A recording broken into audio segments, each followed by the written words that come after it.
Le sentiment que j'en tire, c'est que la situation actuelle est inacceptable et que le statu quo est impossible. J'ai bien conscience que les solutions sont difficiles, mais elles existent. Alors, je voudrais distinguer trois aspects dans ce que j'ai vu tout au long de la journée. D'abord, le site d'Eurotunnel. Je crois pouvoir dire qu'il est aujourd'hui sécurisé. La meilleure preuve en est d'ailleurs qu'il n'y a pratiquement plus de passage à l'intérieur du tunnel jusqu'en Grande-Bretagne. Et ceci a été permis à la fois par la réalisation passages illégaux, par la réalisation d'équipements, de barrières et de clôtures financés en grande partie par la Grande-Bretagne, mais aussi et peut-être surtout par la présence très importante des forces de l'ordre sur ce site qui est un site de défense stratégique.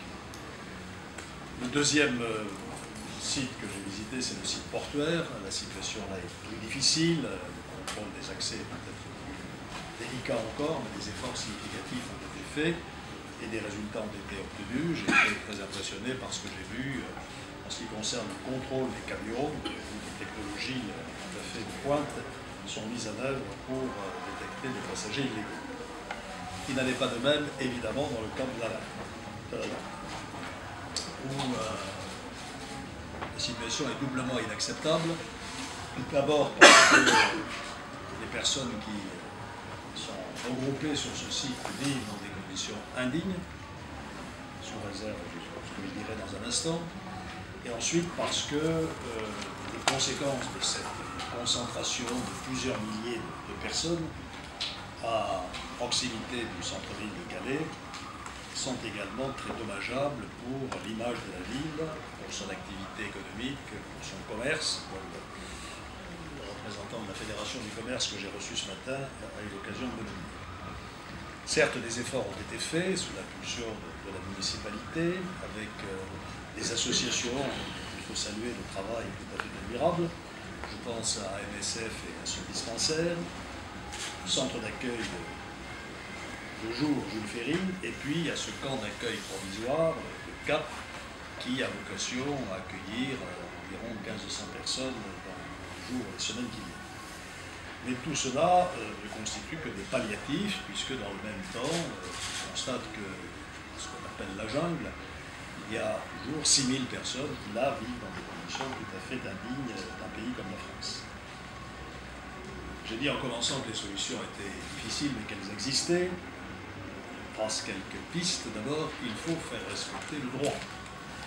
Et la réponse pénale doit être à la hauteur des défis qui sont lancés ici. Ce n'est pas le cas.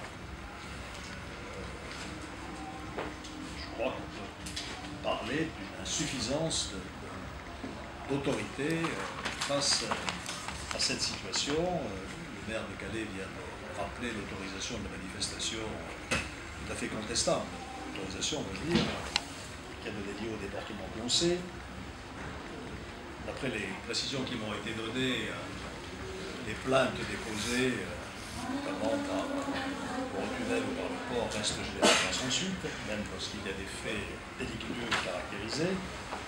On sait très bien que des groupuscules violents et anarchistes sont à l'œuvre pour attiser les tensions, et puis que sur la jungle de la Lande, ce sont des trafics mafieux qui se développent, des trafics en tout genre, des trafics d'argent, qui est donc absolument indispensable que cette zone de bon-droit disparaisse en tant que zone de bon-droit, qu'on puisse y distinguer les personnes qui demandent l'asile, qui ont vocation à voir leur demande examinée selon les formes légales, et puis les illégaux, qui devraient être identifiés et reconduits à la frontière.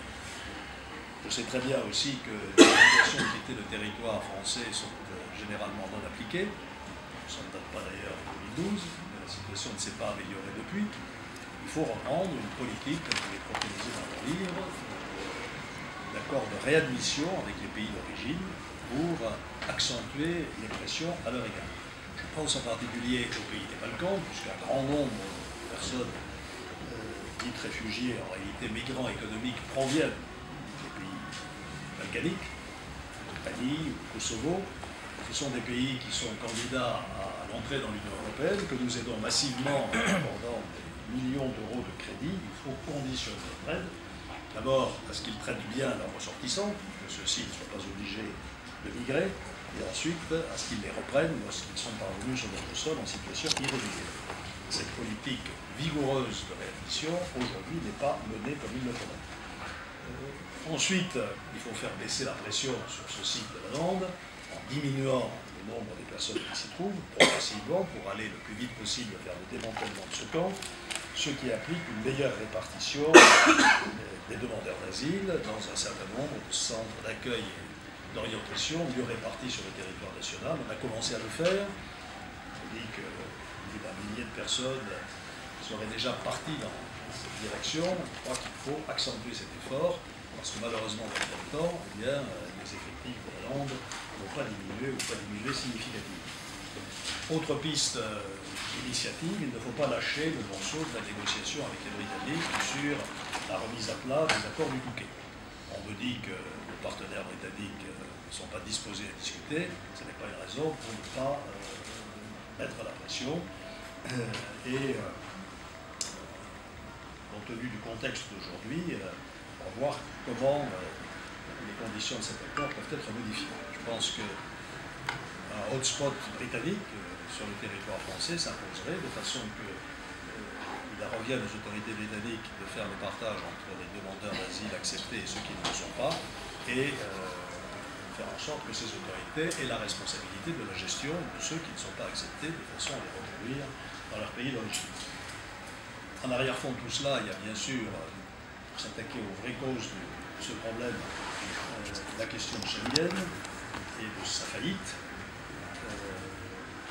L'Europe n'arrive pas à réagir de manière efficace à la situation qui s'est créée avec l'afflux exceptionnel des réfugiés. Schengen ne fonctionne pas. Frontex, l'agence chargée de faire respecter les frontières extérieures, n'a ni les moyens budgétaires, ni les moyens humains, ni les moyens juridiques d'assurer sa mission. Or, les chefs d'État et de gouvernement ne parviennent pas à faire bouger les choses et à se mettre d'accord. Et si on en reste là, on sait où on va dans le rétablissement de frontières à l'intérieur de Schengen. C'est déjà bien commencé, puisqu'il y a des clauses de sauvegarde qui peuvent le faire. Cela risque de faire exploser complètement et définitivement ce dispositif. Il faut donc reprendre l'initiative et renégocier les accords en donnant véritablement à Frontex ou à l'agence qui serait substituée les moyens de faire respecter les frontières extérieures.